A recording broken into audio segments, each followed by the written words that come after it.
So this is Yorkshire Street in the heart of Morecambe's West End, and a once bustling high street shopping centre, packed with people doing their daily shop, local people buying local food at their local shops.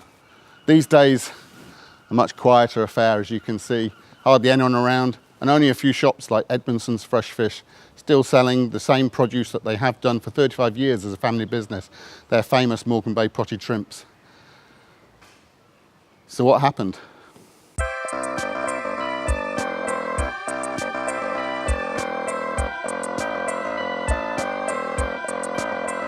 Well, the arrival of supermarkets for one thing, the growth in the use of cars for the weekly shop, internet shopping and home deliveries.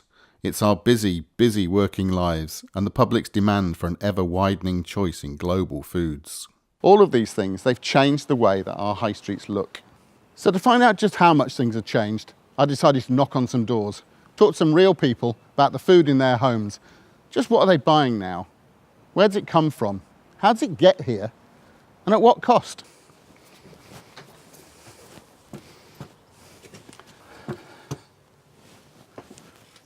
Asking people to let me into their homes is one thing, but asking them to let me photograph inside their fridges could be quite another.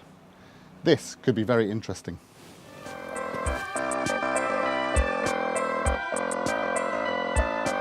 Wow, so, okay, some cupboards, fridges in there, packed with highly packaged, mass-produced, supermarket-bought goods.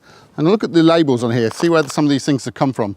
Sausage, New Zealand, beer, the USA, some wine from Australia, seafood from Thailand, some garlic from Spain, some chilies from India, carrots from Europe, probably France, and in every house I've been to so far, a pineapple.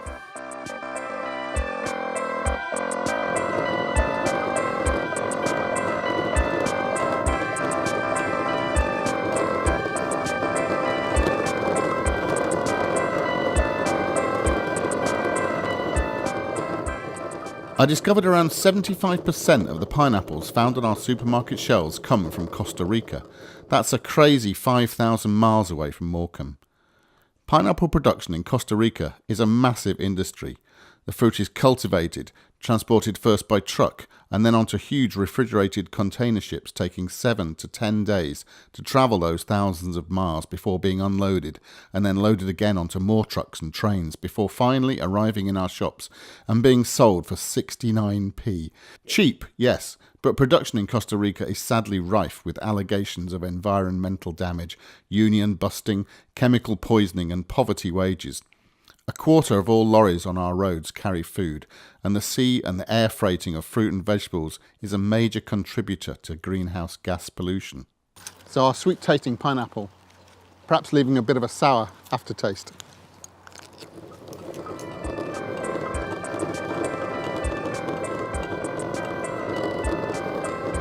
Of course, not all the food we came across came from such far-flung places as this stuff.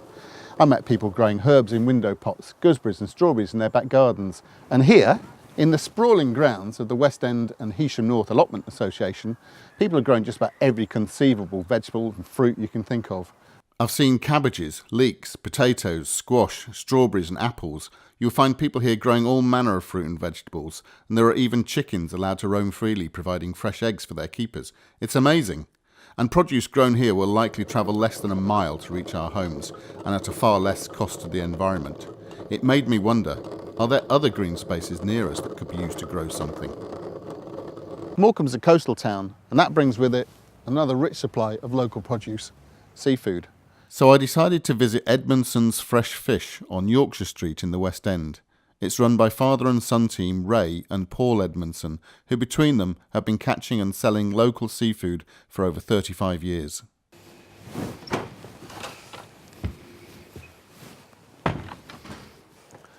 These shrimps are still caught every day in Morecambe Bay by Ray Edmondson, who smokes them on the boat and brings them back to his son Paul in the shop here, where they're shelled and potted and become our famous Morecambe Bay potted shrimps. Of course, Ray doesn't just catch shrimp in Morecambe Bay, he also catches flatfish, such as dabs, plaice and flounder on the boat too. However, not everything he sells comes from the bay. He does crabs from Whitby, lobster from Norfolk and other seafood, all mostly from the UK, while some, like bass, come from our European neighbours. If we all shop locally a little more often, perhaps we can encourage more great local suppliers to set up shop in the West End and reduce all that unwanted mass-produced packaging at the same time.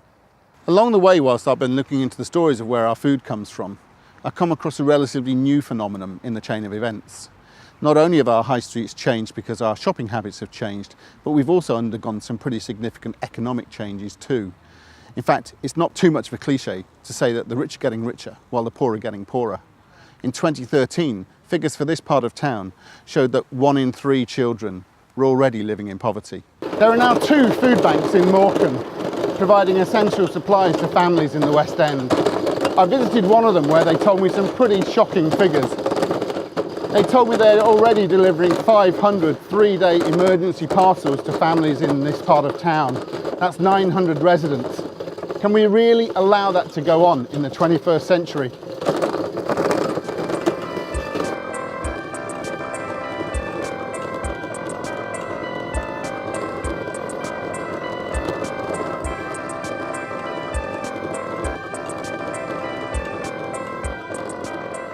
We hear stories in the press all the time now about global warming and about the dangers of chemical fertilisers, and we've seen how our food gets transported halfway around the world to reach our supermarket shelves. It's neither economically nor environmentally sustainable. I mean, do we really need strawberries in December? The changes we made in our shopping habits once changed these high streets. Maybe it's time to do it again. We all have the capability to do just a little bit. We just all need to do it together.